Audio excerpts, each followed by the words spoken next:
Okay, so you know how like every day you're sending out emails, right? I mean, to your team or to people at work, well, or even just people, in your network, right? Hmm. Well, today we are going to take a deep dive into those kinds of everyday emails in English. Okay. And we're not talking like super formal stuff here. We're talking about ditching the stuffy greetings and, all that, and really unlocking the secrets to writing casual emails that actually sound like you. Friendly and natural, and definitely not like they were written by some AI bot. Exactly right. We've been going through some great material, specifically a resource called How to Write Casual Emails in English Without Sounding Robotic. Oh, And cool. I think what we really want to help you with today is to like nail that tone, that comfortable, effective tone Mm. in informal emails. Yeah. It's all about connecting authentically with people without sounding stiff or, like you're trying too hard. Yeah, because I mean, we've all been there, right? Like staring at a blank email, wondering like, okay, if I just say, "Hey," is that going to be weird? Or if I start with, "To whom it may concern," I'm going to sound like I'm about to make some huge announcement. Right. So we're going to help you find that right balance, where you sound professional but also approachable. But before we get into all of that, let's just get on the same page about what we actually mean when we say casual and formal in the context of emails. That's a good point. So generally, you can think of casual emails as like your go-to style when you're emailing people that you already have an informal relationship with. Okay. So that could be close colleagues, teammates, you're always chatting with, people like that. Mm. Even personal contacts outside of work. It's kind of like the digital equivalent of, bumping into someone in the hallway and just having a quick chat. Yeah. Formal emails, on the other hand, those are usually more appropriate for like initial contact with clients or if you're emailing your boss, unless they specifically said they prefer a more relaxed style or for any official requests where there's, a certain level of respect and protocol involved. Yeah, Yeah. and you know what really got me was the stat we found that like 68% of professionals actually believe that overly formal emails can actually damage your work relationships. Like that's huge. So it's not just about being nice, it can actually impact how well you connect with people at work. So okay, we've established why it's important to master the casual email. Let's actually break down the structure now. Like what does a really good casual email actually look like? Well, it can be helpful to think of it as like a simple framework, Right. something to take the pressure off. And it all starts with the subject line. Right. And for casual emails, the golden rule is to keep it short and super clear. Yeah. The resource we've been looking at, it gives some really good examples like quick question about X or following up on topic or even just coffee next week. Yeah, those are good. The point is, don't overthink it. Yeah. You know, Yeah. the person who's getting your email should instantly know what it's about without having to like decipher some long, complicated subject line. Exactly. No one wants to feel like they're reading the title of a dissertation, you know? Right. Okay, so what about the greeting? That's another area where I think people sometimes hesitate, wondering what's appropriate. Oh, totally. And you're not alone there. Yeah. But usually with a casual email greeting, hi first name is a pretty safe bet. Right. Like 90% of the time it's going to work just fine. Okay. If you're emailing someone you're close with at work, Yeah. someone you grab lunch with or chat about non-work stuff, hey nickname, Yeah. can also be totally fine. Yeah. And then if it's just those really quick back and forth emails Mhm. internally, with your team, something super brief like just morning, Yeah. can totally work too. Okay, so we've said hello. Now, what about actually writing the message itself? Like, how do we make the body of the email sound casual and engaging? Well, the body of your casual email, it should be pretty straightforward. Yeah. For the opening, you don't need a super long intro. Okay. You can just get right to the point. Yeah. So you could say something like, wanted to quickly check in about, Yeah. or just wanted to follow up on our conversation about, something like that. Right. And as you're writing, don't be afraid to use contractions like I'll instead of I will or we've instead of we have. Those little things really help to create a more conversational tone. Yeah. Yeah. And, sprinkling in friendly phrases like no rush, when it's appropriate, can also make your message sound less demanding. Yeah, that's good. And then for your closing, aim for something that's warm but still clear, like let me know your thoughts or looking forward to hearing back when you have a moment, Yeah. you know. Okay, so keep it concise. Use the kind of language you'd use if you were talking to them face to face and just be, considerate in your tone. Exactly. Got it. So then what about the sign off? Any tips for that? I think the sign off should really follow the same principle. Mm. You know, keep it simple and friendly. Thanks. Best. Talk soon. Those are all great options for casual emails. Yeah. You want it to feel natural and consistent with the rest of the email. Perfect. So we've got the basic structure of a casual email down. Now let's talk about how to really make our emails sound less robotic and more like, well, us. I really liked what our source said about swapping out stiff, formal phrases for more friendly alternatives. Yeah, that's where you can really make a difference in how your emails come across. Yeah. So, for example, instead of saying something like, per our conversation, which can sound a bit formal, you could say, as we were talking about. Yeah. It just feels much more natural, like you're continuing a conversation. Yeah. Or instead of, please be advised, which can sound a bit strong, you could just say, just a heads up. Yeah, that's so much better. Right. Yeah. It gets the same information across, but it's way more approachable. Yeah. And instead of saying, I am writing to inform you, you could say something simpler like, wanted to share that. Yeah. It's amazing how these little changes can make your emails sound so much friendlier and more approachable. And I think what's really interesting here is how those subtle shifts in language can actually change the whole dynamic of the communication.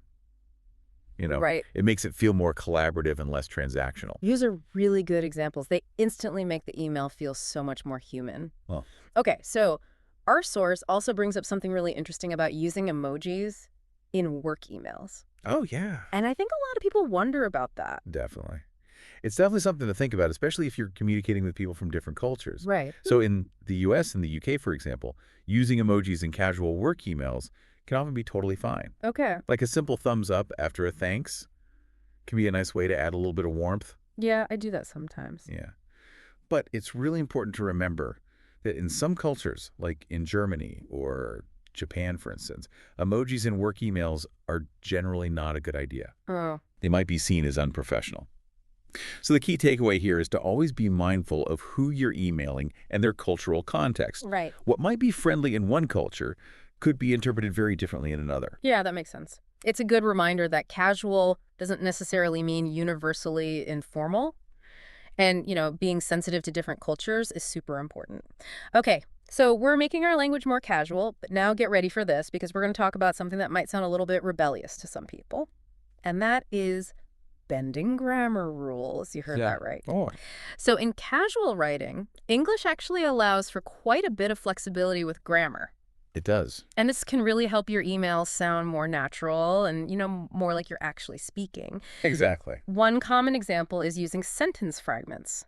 So instead of always writing complete sentences, you can often just use a phrase like, sounds good, instead of, that sounds good. It's more like how we actually talk, And it can make your writing feel less formal.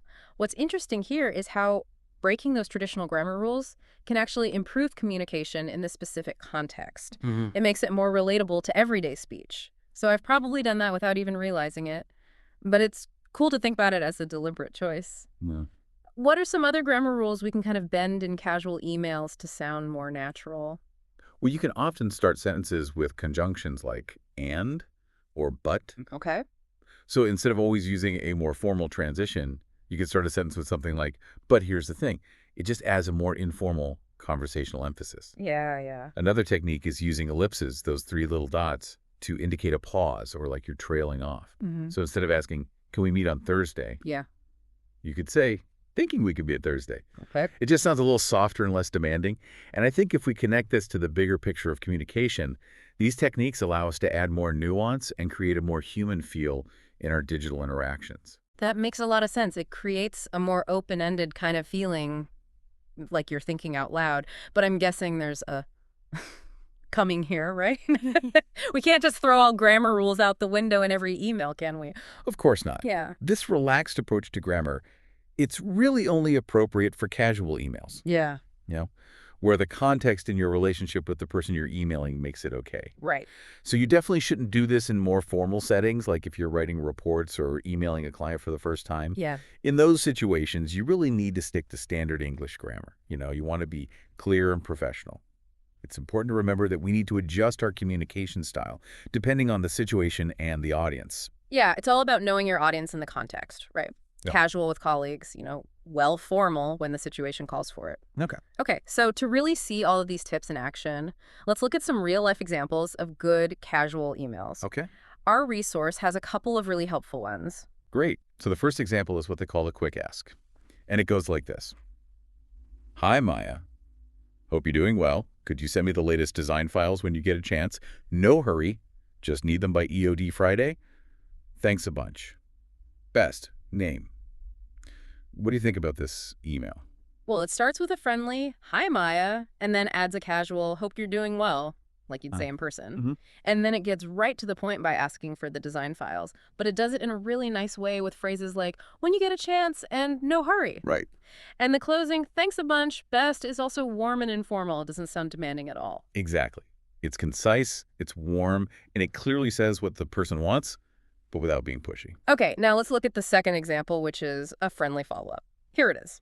"Hey, Alex, just circling back on this. Did you get a chance to review the proposal? Let me know if you'd like to tweak anything. Cheers. Name."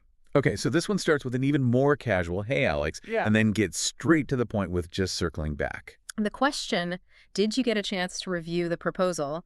is direct, but still polite. Yeah. And offering to tweak anything is really collaborative and helpful. And the sign-off, "Cheers," is super informal, which is probably fine for someone you have a good working relationship with. These examples really show how effective short, warm, and action-focused emails can be when you're going for a casual tone. Totally. Yeah. They don't sound like they were copied from a template or written by an AI. Yeah. They sound like a real person Yeah. actually took the time to write a friendly message. Fair. So I think as we wrap up our deep dive today, Yeah. what are some of the main takeaways we should keep in mind when we're writing casual emails? Well, I think the most important thing is to remember that the best casual emails don't sound generic or like they were written for anyone. They Really? sound like they were written by you. Yeah. So focus on being clear and direct in what you're saying. Keep your tone friendly and approachable, and be as concise as possible. Don't be afraid to move away from those super formal phrases and, relax those grammar rules a bit when it feels natural. But always remember who you're emailing and the specific context of the email. Exactly. It's all about finding your own voice in your written communication. Yeah. And to help you actually put these ideas into practice, we have a little challenge for you. Oh, fun. Think about an email you sent recently that maybe felt a little too stiff or formal, Okay. and try rewriting it using the tips we talked about today and see how the tone changes. Yeah. And if you're feeling brave, we'd love to see your before and after. Share them on social media with the hashtag natural emails. It's a great way to see how much of a difference these techniques can make. That's a great idea. And as one final thought to leave you with as you go and write your emails, try to remember this: write like you speak, just with better punctuation. I think that really captures what it means to write good casual emails, being natural and conversational, but still clear and polished in your writing. That's perfect. All right, well, that's all the time we have for today. Thanks so much for joining us on this deep dive into casual emails. Thanks for having me.